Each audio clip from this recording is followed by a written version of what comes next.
And we are back on the drive-through with Raj. I have Gary Antol from the Jakob Ferry Stragglers with me here. Thank you so much, Gary, for being on the drive-through. Sure thing. Thanks for having me. You're coming to town here in just a couple of days, I think, 3 days. Friday evening. Yes. You're playing at River City Roll, We and are. it's amazing to have a gig, right? Yeah. We have played. Yeah, it is. All things considered, we've had some, but it's a blessing these days. Yeah, everybody's having gigs canceled left and right. Major festivals are just not doing it this year, but it's nice to play. Are you finding yourself doing any like recording on any downtime, or are you? Well, yeah, the band did a couple of different things this summer in that way. Like we recorded a little bit. I've been playing alone a lot. We've probably played since June. We've probably played 20 shows since June. That's great. That's more than a lot of people. Yeah, I mean, a great many of them were private. Yeah. All of the big shows, like you mentioned earlier, we were on Delfest this year and it canceled. And there were a whole slew of other big shows like that didn't happen this year. But like it looks like they're all pushing off for next year, hopefully. Yeah. Well, hopefully this will all get like kind of at least slightly managed by next summer. I'm hoping that's my serious wish, because I don't know if I can handle another summer of no festivals. Man, I'm telling you, I've been going crazy. Just sitting around is hard to do. Yeah. But fortunately, you released a live album, right? Just before all of this happened, or right in the middle of it? We released the record. It was the Friday of the weekend of Delfest, so that is Memorial Day. Yeah. And it's a live album, right? It is. It's a live album recorded in a recording studio in a church that had been converted into a recording studio. So we did it in front of a small audience in the studio. Did you go back and have to tweak anything after that, or is that like a corporate secret that you don't want to divulge? Oh no. Aside from editing out some idiotic things that I said between songs, it's what it is. It's what we did. Yeah. Well, yeah. Can you do me a favor? Can you run through the personnel in the band and talk about what they do and where they come from? Because I know that the band is all from all over the place. Yeah, it's funny that it seems like we're from all over the place, but in reality, we're all from about an hour and a half from each other. Oh, it's just yeah. But let's see. We have myself.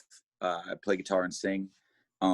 We have Libby Eddy on fiddle and vocals. She's originally from Morgantown, but we're a couple, so we live here near California, PA. Ray Bruckman on mandolin, who's originally from the Latrobe, Pennsylvania area.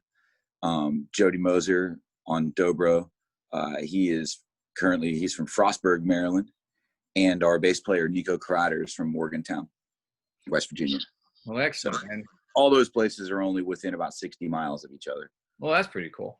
Have you had to take, what am I trying to say? Have you taken advantage of all the technology to practice, or do you still kind of get each other together for a weekend or something?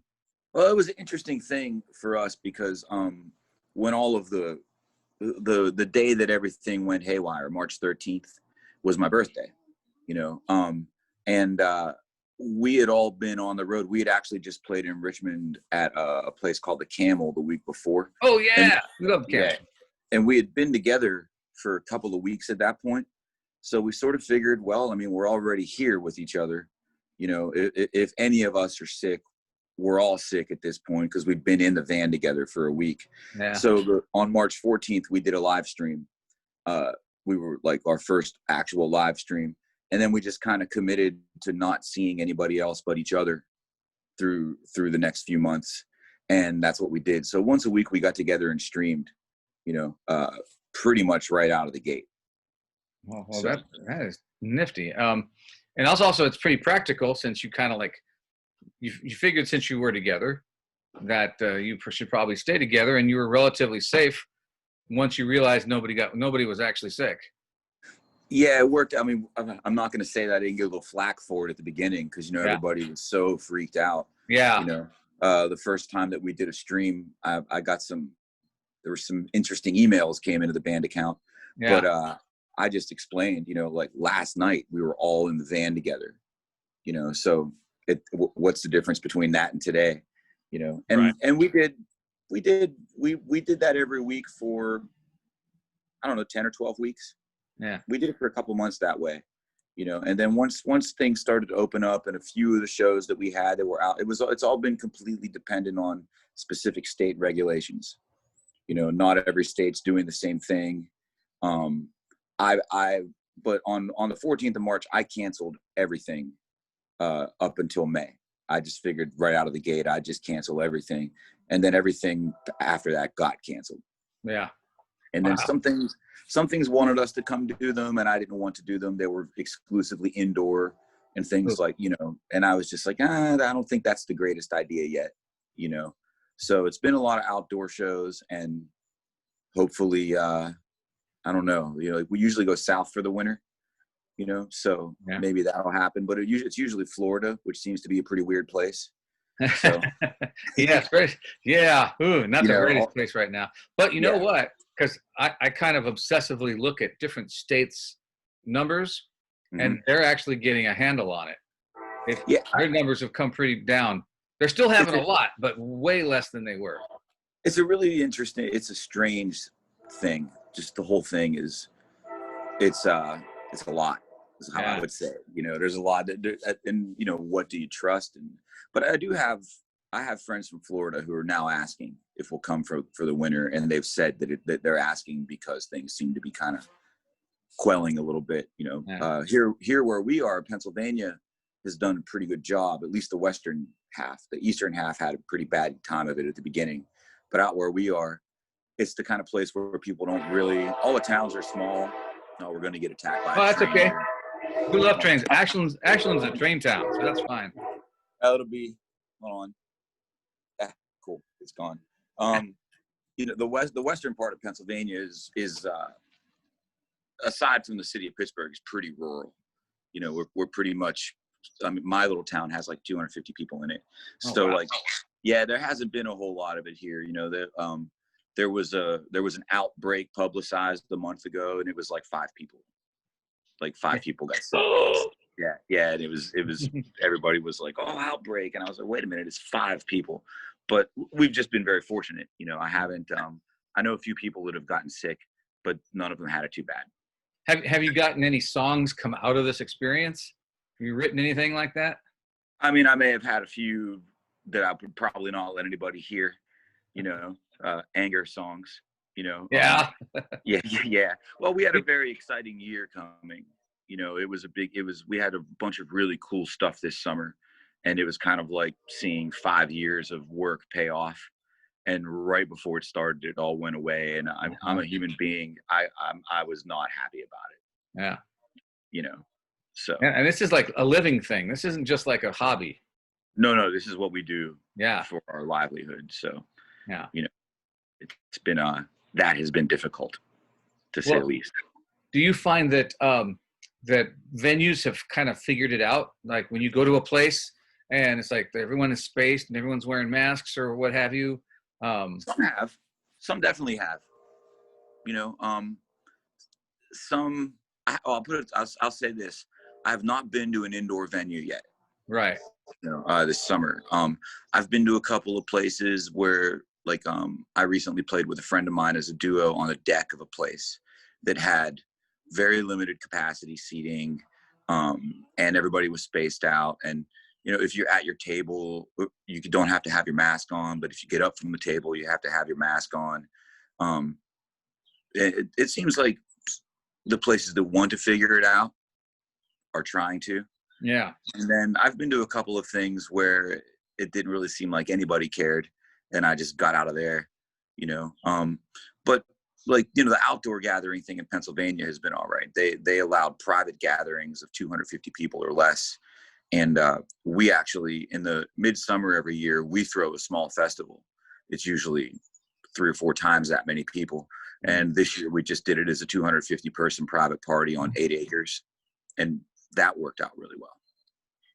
Well, you're playing this weekend at River City Roll.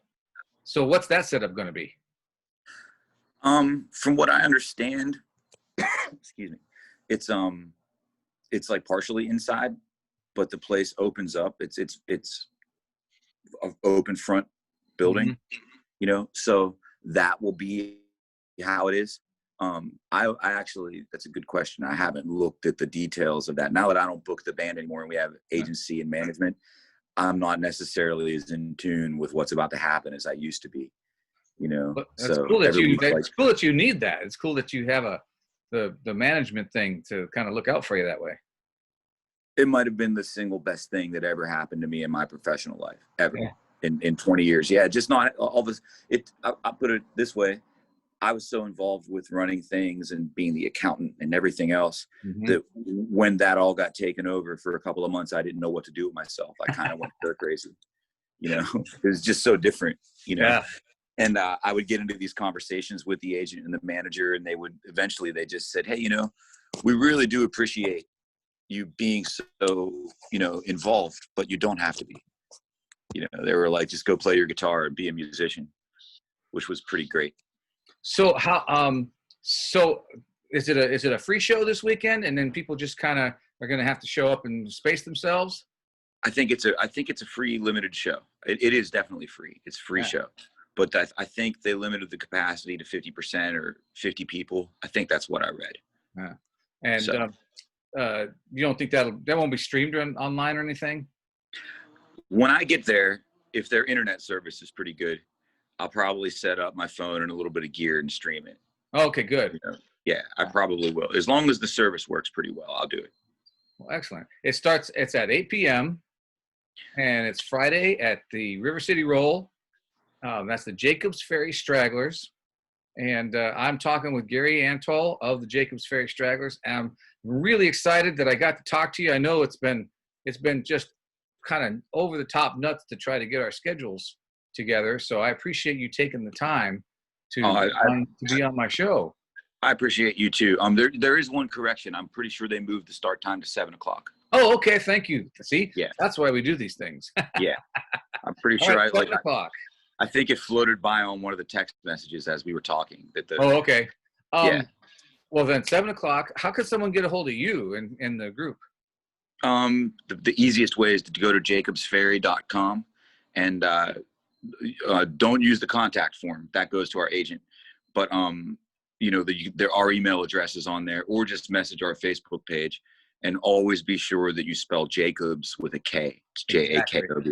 Yeah. If you hadn't said it, I was gonna, because I've done that too many times in the last little while. Well, and we're not the Stranglers. We're the Stragglers. Stragglers. Exactly. I think I've done that too. I'm sorry, but it happens. I'm straight on that now. Well, Gary, thank you so much for being on the drive-through and making it better than it otherwise would have been. And we'll throw some tunes on, and we'll see you on Friday. Yeah, thank you very much. No problem at all. Okay. You're listening to The Drive-Through with Raj.